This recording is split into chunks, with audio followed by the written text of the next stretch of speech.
मुसलमानों के खिलाफ नफरत और अपना बिजनेस फैलाने के लिए आए, क्योंकि इसका एक बिजनेस एंगल भी है। ऐसे ही हिटलर ने किया था कि आपने बता दिया कि मेजॉरिटी जो है वो उसको माइनॉरिटी खा जाएगी। देखिए सारे लोग जानते हैं वो तो बाबा है भी नहीं, वो तो लाला रामदेव है, और ऐसा फ्रॉड लाला रामदेव है कि उसकी आर्मी, जो भारत में आर्मी है, वही उसका सामान नहीं खरीद रही। बाकी तो आप छोड़ ही दीजिए, उसका शरबत फ्लॉप है, उसका शहद फ्लॉप है, उसके सारे सामान फ्लॉप हैं। उनको बिजनेस नहीं करने दें, उनको सब्जी का ठेला ना लगाने दें, उनको शरबत तक ना बेचने दें। मुसलमानों को डेमोनाइज किया जाए, बुरी शक्ल में, बुरे ढंग से दिखाया जाए, ताकि मेजॉरिटी में डर हो जाए। लेकिन ये जिहाद करके उन्होंने मेजॉरिटी के दिमाग में यह डर फैला दिया है कि ये व्यक्ति खराब है।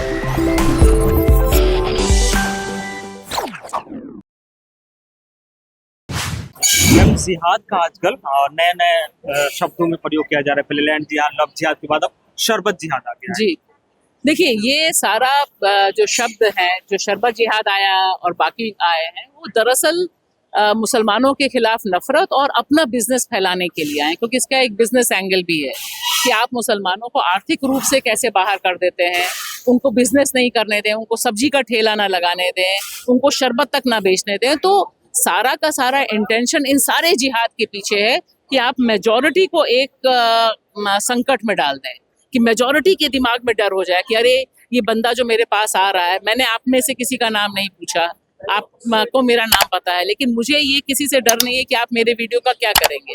ये एक इंसानी भरोसा है कि कैसे बात हो रही है, या मेरा मोहल्ले में जो लोग हैं आ रहे हैं, जहाँ से मैं सब्जी खरीद रही हूँ, सामान खरीद रही हूँ, कपड़ा खरीद रही हूँ, मैं वहाँ धर्म देखने नहीं जा रही हूँ। लेकिन ये जिहाद करके उन्होंने मेजॉरिटी के दिमाग में यह डर फैला दिया है कि ये व्यक्ति खराब है और इसके साथ आपको कारोबार नहीं करना है। तो उसका बेसिक इंटेंशन दो है कि एक तो आप डिवाइड एंड रूल कीजिए, मेजॉरिटी जो 80% आबादी है वो 20% से डर जाए। मतलब इससे ज्यादा बेवकूफ़ी वाली बात क्या हो सकती है कि आपकी जो अपनी पॉपुलेशन है, उसकी जो मेजॉरिटी है, वो आप माइनॉरिटी से डरने लगे। दुनिया में कहीं नहीं है, लेकिन दुनिया में जहां भी फांसीवाद आता है वहां पर आप देखिएगा कि मेजॉरिटी जो है माइनॉरिटी से डरती है। ऐसे ही हिटलर ने किया था कि आपने बता दिया कि मेजॉरिटी जो है वो उसको माइनॉरिटी खा जाएगी। तो ये असली इंटेंशन ये है। लेकिन उनका तर्क है कि अगर आप गुलाब शरबत की बात कर रहे हो कि अगर खरीदते हैं तो गुरुकुल बनेगा, उसके बाद पतंजलि नहीं, सब कुछ सही। देखिए सारे लोग जानते हैं वो तो बाबा है भी नहीं, वो तो लाला रामदेव है, और ऐसा फ्रॉड लाला रामदेव है कि उसकी आर्मी, जो भारत में आर्मी है, वही उसका सामान नहीं खरीद रही। बाकी तो आप छोड़ ही दीजिए, उत्तराखंड सरकार ने उसके 14 प्रोडक्ट्स पर बैन कर दिया है। तो वो एक कहानी अलग है। वो कहें कुछ भी, गुलाब भी कहाँ से आया है, शरबत भी शब्द कहाँ का है, तो वो छोड़िए। सवाल ये कि वो चाहते हैं कि हेडलाइंस में बने रहें, अपना कारोबार करें। उनका असली इंटेंशन है कि हम और आप इसी पर डिस्कस करें। वरना हेमंत विश्व शर्मा का यह कहना कि फ्लड जिहाद, अब सोचिए वो फ्लड जिहाद एक असम का मुख्यमंत्री कह रहा है, एक विश्वविद्यालय को टारगेट करते हुए, क्योंकि विश्वविद्यालय एक मुस्लिम का है और वहां से उसने पेड़ काटा और दूसरे राज्य में पानी आ गया।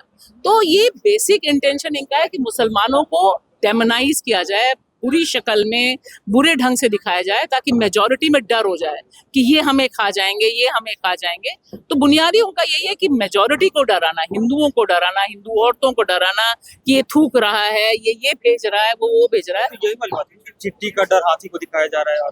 हाँ, तो अब डर जा रहा है तो क्या किया जाएगा। अब तो डर तो लोग रहे। पैसे आ रहे मुआवजा से, वो उससे मस्जिद और मदरसे बन रहे हैं, जिहाद के काम आ रहा है। हाँ, वो कह रहे जो पैसे मुआवजा से आ रहे हैं, हाँ, सब मस्जिद और मदरसे में लग रहे हैं। अब वो बताइए, वो जानते ही नहीं कि मस्जिद कैसे बनती है, तो क्या किया जा सकता है। उनको ये पता ही नहीं कि मस्जिद का निर्माण कैसे होता है। सवाल ये नहीं है कि उसका इस्तेमाल कहाँ हो रहा है, उनको पता है, बहुत समझदार लोग हैं। उस लाला को अपनी दुकान चलानी है, उसका शरबत फ्लॉप है, उसका शहद फ्लॉप है, उसके सारे सामान फ्लॉप हैं। तो अब सवाल है कि वो बिजनेस चलाता है, उसके लिए जरूरी है कि वो दिखाए कि भैया ये मुसलमान का है और ये हिंदू का है। एक और बाबा है, वो हिंदू गांव बसा है। जी जी जी, हाँ। और वो मजे की बात है कि वो मोदी जी के छोटे भाई हैं। तो अब मोदी जी से पूछना चाहिए कि भैया तुम्हारा छोटा भाई ये कर रहा है, तुम तो देश के प्रधानमंत्री हो, कॉन्स्टिट्यूशन ने तुम्हें चुना है, तो तुम क्या कर रहे हो। ये 18 लाख का गाँव बसा रहे थे, हाँ आदर्श गाँव बना रहे थे। हाँ, तो वही मैंने कहा ना, अब आदर्श गांव की जगह ये जो नया लाला है उसका हिंदू गांव, और हिंदू गांव फ्री में नहीं बन रहा है, सबसे वो पैसा लेगा। 1000 गांव का जमीन का सौदा होगा।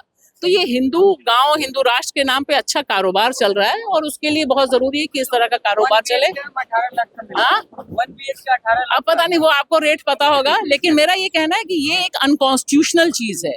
हमें ये जरूर कहना है कि जो इस्लामोफोबिया है ये देश के आइन के खिलाफ है, देश के कॉन्स्टिट्यूशन के खिलाफ है, और दरअसल असली मकसद इनका ये सब नफरत फैला के देश के कॉन्स्टिट्यूशन को जमींदोज करना है। Thank you.